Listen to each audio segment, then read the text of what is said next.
दाट जंगलात एक लहानसा हत्ती राहत होता. त्याचं नाव होतं गणशा. गणशा खूप गोड पण थोडा घाबरणारा. त्याला वाटायचं की तू कधीच स्ट्रॉंग बनू शकणार नाही. एके दिवशी जंगलातील माकडं त्याची मजा घेऊ लागली. गणशा, तू इतका मोठा पण धाडस मात्र शून्य. गणशा शांतपणे ऐकत राहतो आणि मनात खूप दुःख होतं. एका रात्री गावाजवळ मोठं वादळ येतं.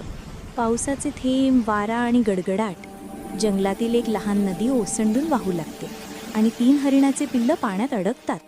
माकडं, ससे, हरण सगळे प्राणी घाबरलेले. कोणीही नदीजवळ जायची हिंमत करत नाही. सगळ्यांच्या नजरा गणशाकडे वळतात. गणश काहीही विचार न करता सरळ नदीमध्ये उतरतो. त्याचा मोठा देह, मजबूत पाय आणि लांब सोंड. तो 3ही पिल्लांना एक एक करून वर उचलतो आणि सुरक्षित किनाऱ्यावर आणतो. सगळे प्राणी त्याच्याकडे आश्चर्याने बघतात. माकड म्हणतं, गणशा, आम्हाला माफ कर. तूच तर जंगलचा खरा हिरो आहेस. गणशा हसतो. मोठं असणं महत्त्वाचं नाही, हृदय मोठं असणं महत्त्वाचं. त्या दिवसापासून गणशा जंगलातील सगळ्यांचा आवडता झाला.